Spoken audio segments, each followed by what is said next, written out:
ufite abantu mu muryango wabuze bitewe n'ibyo bintu by'ibihe bibi? bariho bafashe umukazana wanjye yitwa Tamuriza. Ihangane.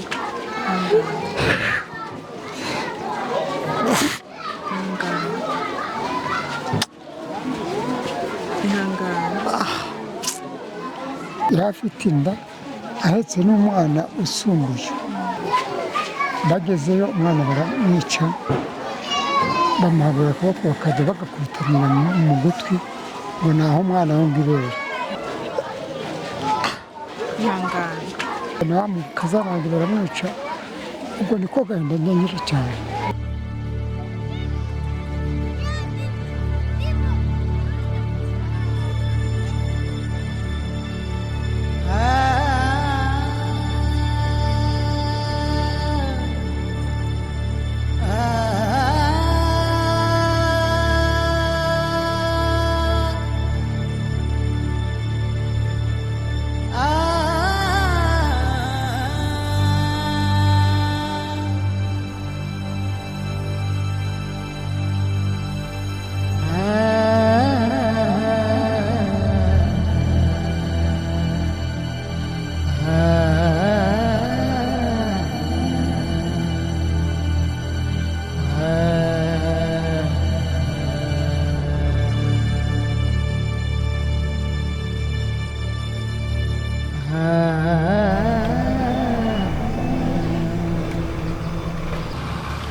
On est venu faire un constat, encore une fois, la troisième fois qu'on est ici dans ce pays, pour faire un constat sur la situation sécuritaire. Curieusement, on tombe sur des réfugiés qui sont toujours en train de fuir depuis Bwiza, Kirorirwe. Nari ntuye ahantu hitwa Kirorirwe. Twaje turi mu guhunga, batuririye inka, amahene bararya, byose amazu baratwika. Buri munsi kwirirwa barasa bajyana inka zacu, ubu twaje amaramasa tutagira n'inka, inka zose zarashize. Ubwo tubonye ko tugiye kugira umutekano mu karere twemera guhunga. Ntacyo nimarira, bahoraho turasaho amasasu ya buri gihe, duhunga duta ibyacu, uwo bashyikiriye bakamwica.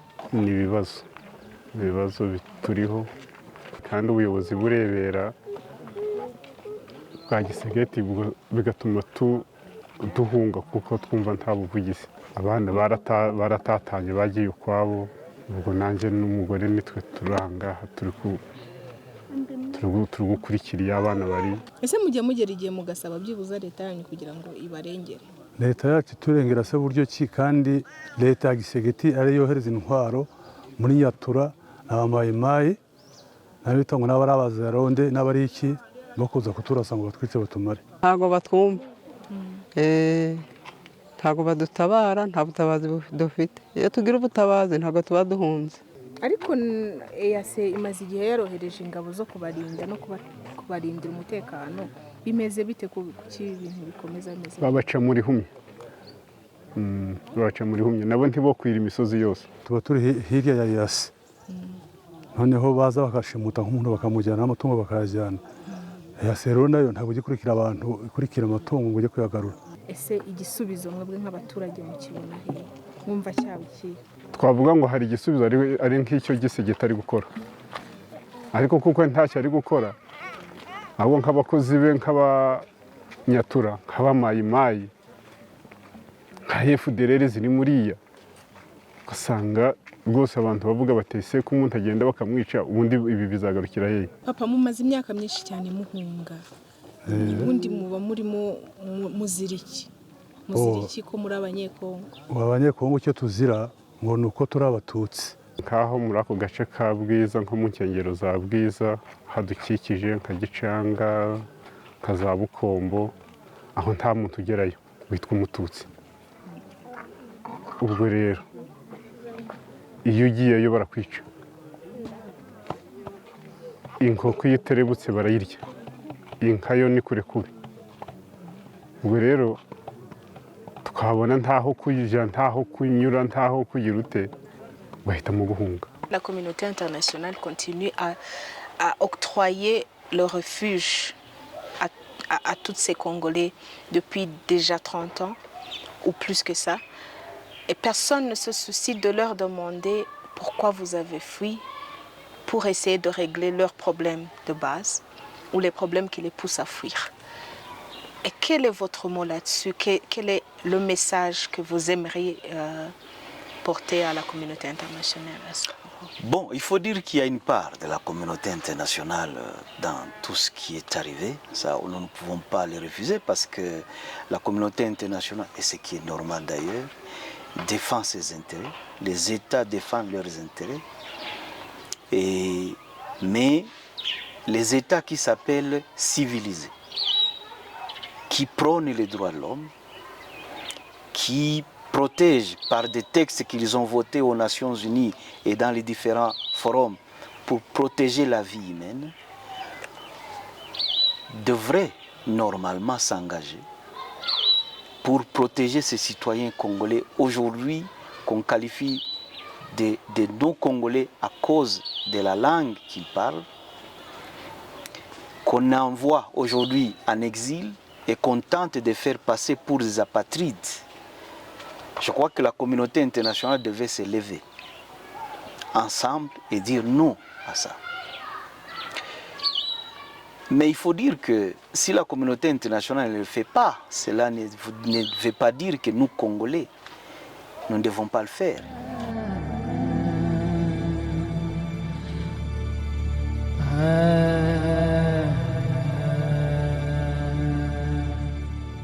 Vous voyez derrière moi, je suis à la petite barrière.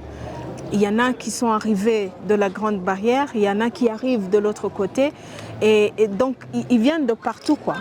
Tu vois que les réfugiés, ça arrive de part et d'autre du pays, de tous les coins. C'est quand même une situation assez délicate à laquelle le Rwanda est en train de faire face. mbese uri nk'umututsi ntabwo uba wapima kugerayo hari nk'ahantu utanyura uri umututsi mbese utanatekereza kuvuga ngo uraherekera ntaho mbese hahora intambara cyane haba hari umwuka mubi ukabona ko muturanye agiye muri icyo kinyatura ukabona ari kuzi we afite imbunda ubwo rero nta mutekano nawe uba ufite.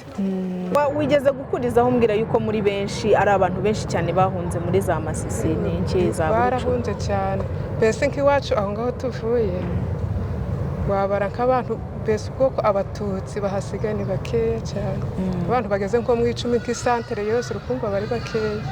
Abana banyu basaza banyu wenda se n'ababyeyi cyangwa se n'abakwe n'abakazana barahagurutse bakora umutwe w'ingabo za M23 kenshi cyane twebwe nkatwe ibyo nibyo tuzira ati bene wanyu bari kurwana abanyarwanda bari kuva iwanyu mu Rwanda bakaza kutwica mbese ugasanga badutoteza aribyo tuzize. Twebwe aho twari turi twifuza ko bahagera baranaje tukavuga simana bazagera iryari biye kubatwumva ngo basubiye inyuma. Muri make gusubira inyuma kwabo bibatakariza icyizere mwebwe mugasigara mu gahinda. Bidutakaje icyizere tenabidutera n'ibibazo cyane. Ujya soma kweli? Cet enfant, il a 5 ans, comme il est en train de me le dire, et il est venu tout seul à la frontière. Vous voyez comment la situation de l'autre côté est en train d'affecter même les plus jeunes. Mambo. Nyongelesh, mambo. Unatokea wapi? Natoka Balelo kwa soda. Mama yako iko wapi?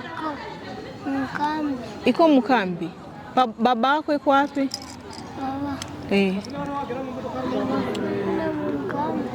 Na papa amebakia huko Mkambi. Il faudra qu'on visite le camp de Nkamira pour parler avec les réfugiés qui sont déjà arrivés, qui sont dans le cas de transit.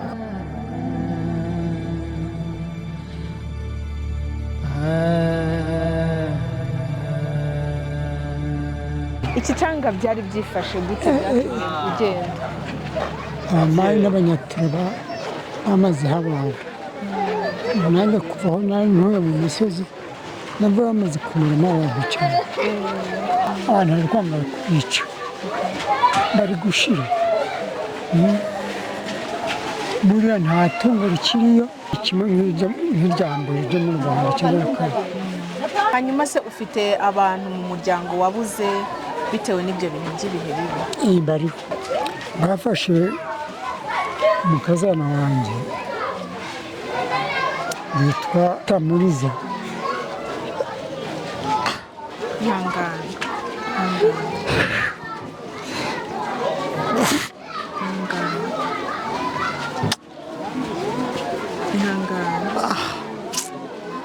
Sasa mwirutse numva ikintu akishe, baramufashe, abanyatura baramufashe baramujyana. Njye babanje kumfata, inka barazijyana, baramfata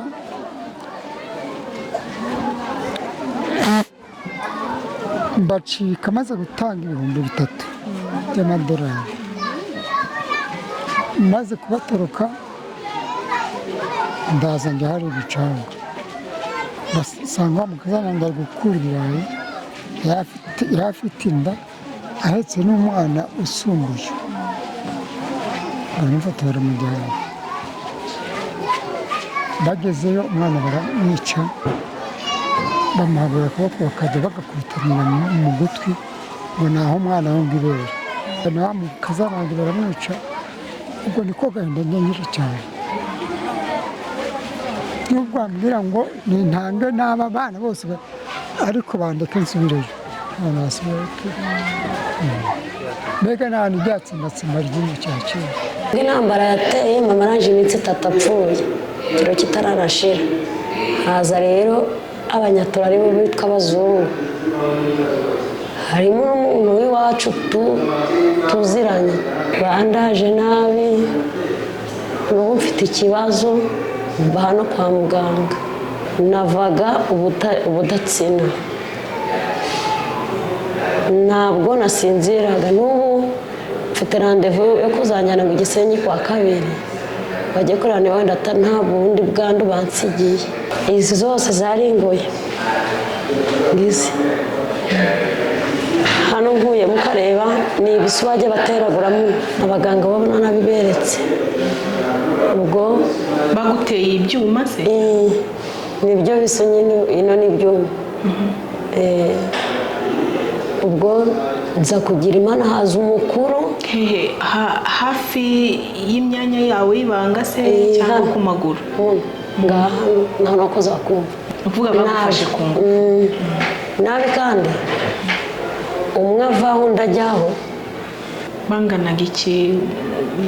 Aba ari igitero, aba ari abantu benshi, haba harimo abayifuderere, haba harimo n'abazungu aribo banyatura b'iwacu, baba bavanze. Ubu uri gutekereza iki gihe cyose witekereje? Hari igihe ntekereza abana nasize inyuma, atekereza n'ubu buzima ubwo nanyuzemo. Ntabwo ngira ino umuntu n'umwe wanjye wo navuga nk'ako niko abantu bavuga ngo hari umuntu waza kumusura, njye ntawe. Mu nzira bimeze bite? Mu nzira ni habi, hari isake ntabwo nahanyuze. Njye navuye i Rubaya ntaha Mushaki, ndi Mushaki ntaho bita Ikirorerwa, ndi Kirorerwa ntaho bita Burungu, n'abana 6. Ntabwo nkubeshe niko byabaye. Mbi Burungu ntaha Igicanga, Igicanga ntaha mu Bwiza, mva mu Bwiza ntaha Kabuhanga, niho natashye hano. Ni urugendo rurerure pe.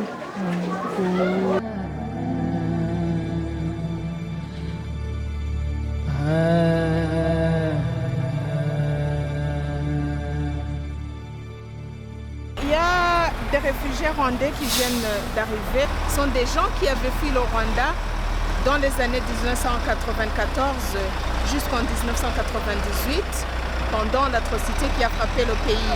Hanyuma uvuye hakurikije? Niyo wabaga? niho nahungiye. Yego. Wahungiye ryari? Nahunze 94. Imyaka yose umazeyo? Imyaka mazeyo urane narahingiye kure iyo bita Imaremo. Yego. Ni kure cyane iri hepfo mu mashamba niyo twabaga. Ubuzima bumeze bute rero mu mashyamba? Kumara imyaka hafi 30 mu mashyamba bimeze bite? Ubundi twari tugitohoza amakuru, ubwo nicyo cyadutindije ku buno tumvishe ngo Rwanda ni amahoro cyane ubu tukaba turi gutahuka. Amakuru ukamara imyaka 30 yose uri gushakisha amakuru, watinyaga iki? Natinyaga iki? Natinyaga kuko ibyanabaye icyo gihe byatumye duhunga, ubwo nibyo byatumaga Twebwe iyo twabaga twanagezeyo tugomeza kugira ubuzima bubi. Intambara iriya ni uguhora bari kurwana. Hari icyama cyadutseyo cya Nyatura, FDLR, guverinoma n'abo bandi basoda bacu bagezeyo. Ubwo ni uguhora mu mirwano tugahora turi kwiruka. Ubwo hasigaye turiruka, aravuga kuva nari maze gufata n'umugambi wo gutaha kanigendere basi nje mu gihugu cyacu. Abasirikare bari gusubiranamo bagasubiranamo bakarasagurana. Ubwo rero umuturage tubona ko umuturage ashobora kuharwa. Ubwo rero uzirikana ko turusiruka tubyekana isubire iwacu nta kibazo kiriyo. Ugacika uri kwigira iwanyu. Ukumva abenshi ubu ngubu bari gucika bararegetse ntiwareba nakangare. C'est aberrant parce que donc c'est un petit peu le monde sur sa tête et j'ai un déjà-vu terrible de ce qu'on a vu dans le passé. Donc des gens qui fuient les combats, des gens qui fuient la violence, des réfugiés qui ont fui le régime actuel au Rwanda après le génocide. Donc à cause de la guerre, à cause des problèmes politiques, peut-être qu'ils étaient mal dirigés par leur chef, par leur leader, par leur bourgmestre. Ils ont été emmenés au Congo. Ils ont vécu dans une zone rouge, donc où ils ont été donc exposés pendant toutes ces années aussi à des guerres, à des milices et tout ça. Et maintenant, bon, ils ont décidé de rentrer au Rwanda parce que le Congo devient trop instable pour eux. Et c'est vraiment significatif pour montrer qu'il y a vraiment quelque chose qui ne va pas. C'est d'abord visible dans beaucoup de guerres avec les réfugiés qui commencent à fuir. Donc espérons que ça ne va pas exploder parce que j'ai peur pour ça.